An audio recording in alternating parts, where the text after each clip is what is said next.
copy. He wanted to make something that, a music system, he wanted a music system basically where he could put a record down, play the record, and have the record automatically turned into an MP3 and stored on the computer in the system so that he didn't have to put the record back on again.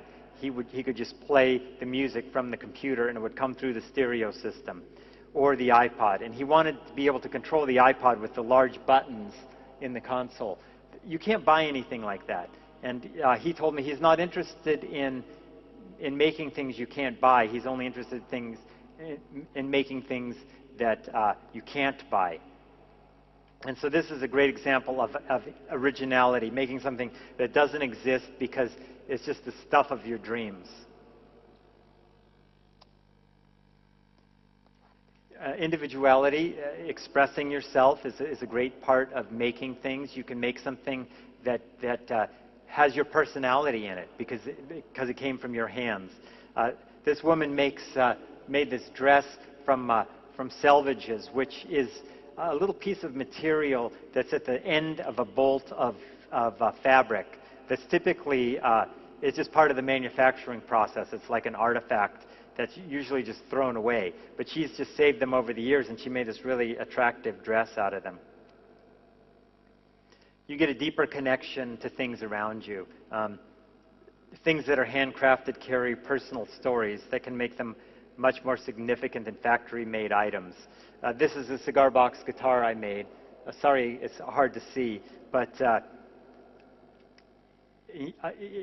people who make their own musical instruments really have a deeper connection to them because they're aware of their idiosyncrasies, how it was built. If it breaks, you know how to fix it. You feel this kind of sense of ownership and very connected to it. A friend of mine who does his own CDs of cigar box music, one of the titles of a CD is "A Store-Bought Guitar Isn't Good Enough for Me." And I agree with him. I think once you start making your own musical instruments, you don't want to have anything to do with a store-bought instrument again. Remaking. Take generic plastic gadgets that clutter our lives and remake them into objects that suit our needs and please our senses. And this is a fellow who took that clock radio on the left that has a light in it. The light's designed to come on in the morning to help you wake up and get your kind of your daily circadian rhythm in sync. He didn't like the way that it looked, so he built his own enclosure for it out of wood and an aluminum panel. And it just looks really cool with wood knobs and everything. So he remade something generic to his specifications, which is very empowering. And then you can't put aside the fun and addictive quality of making things. There's an author, a researcher named Mihail Csikszentmihalyi who comes up with this concept called flow, which is getting lost in the process of something so much that you forget about the passage of time, you forget that you're tired, you forget that you're hungry, you're just so absorbed in what you're doing that nothing else matters. And it's this really rewarding state of consciousness to be in. And when you're making things, you can sometimes get that way. I mentioned that knitting can put you in a kind of a relaxed state.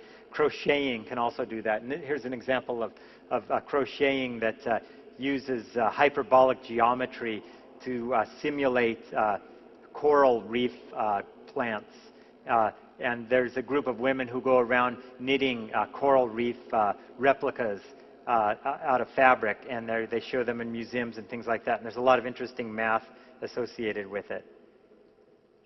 And of course, just making things to beautify your personal environment.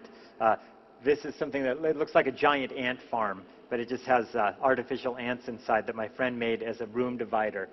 And again, this is something you can't buy, but you can.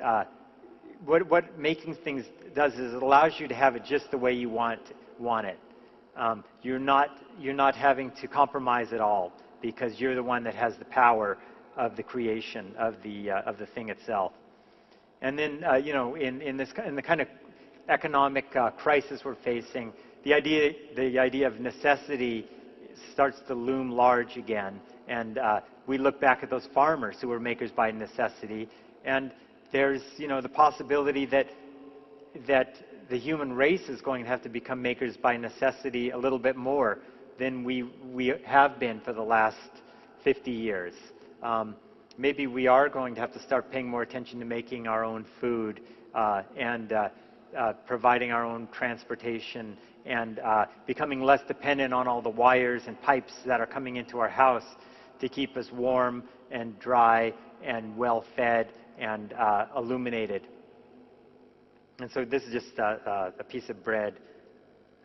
And then there's just the challenge of making things is a really exciting feeling of mastering a skill and then raising the bar so that you challenge yourself again. And what we have here is a woman who, she likes to go around and put knitted material over public objects, like a fire hydrant. She'll put like clothing made out of knitted material over the fire hydrant. And it's a fun thing, people walk down the street and they see that. It's kind of like Weicho has pictures that he takes of the gray electrical boxes that people have painted. It's just this kind of random act of kindness and beauty in the world that's really a fun thing to do. So she did this knitting thing to an entire bus, and it's really cool looking. Somebody actually hired her to do that because they saw that she had been doing that around the neighborhood. And then, most importantly, it's about owning your stuff. And I asked Martha Stewart, the woman who is the television host and magazine publisher, about home art. She told me that you don't own a pie unless you make it. If you buy something, you don't really own it.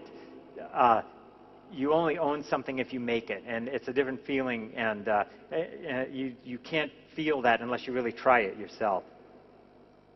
So just a quick kind of recap over what I talked about and how it's leading to the future of making in the internet age. First, we have an expansion of maker communities where people who are separated by geography can find each other online. People who share similar interests can get together. The idea of clubs where people have a website where they announce meetings in person, where they get together and have localized meetings.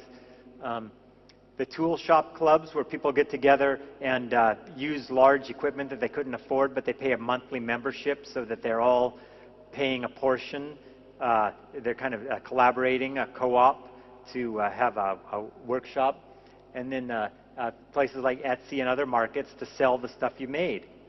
So it's kind of the whole package there. The improved and simplified design and fabrication tools, like we talked about SketchUp and Pinocchio, RepRap, and ShopBot was something I didn't mention, but it's an inexpensive machine that allows you to use your computer to cut wood in any kind of way you want, with patterns or shaping it, and you can make really great furniture inexpensively. You can get a ShopBot machine for about $7,000, which sounds like a lot, but when you think the first laser printers that came out cost $7,000, it's just going to go down from there. And then there are the new sources of free and cheap materials that I went through, like eBay and stuff that people cast off and no longer want.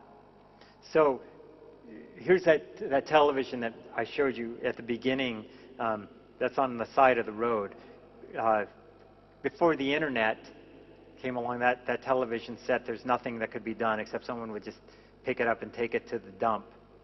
But now, here we have Make Magazine, how to salvage a TV set, take all the good components, and now you can do things like, if you have a small TV, this is something that he put a little TV screen inside one of the speakers,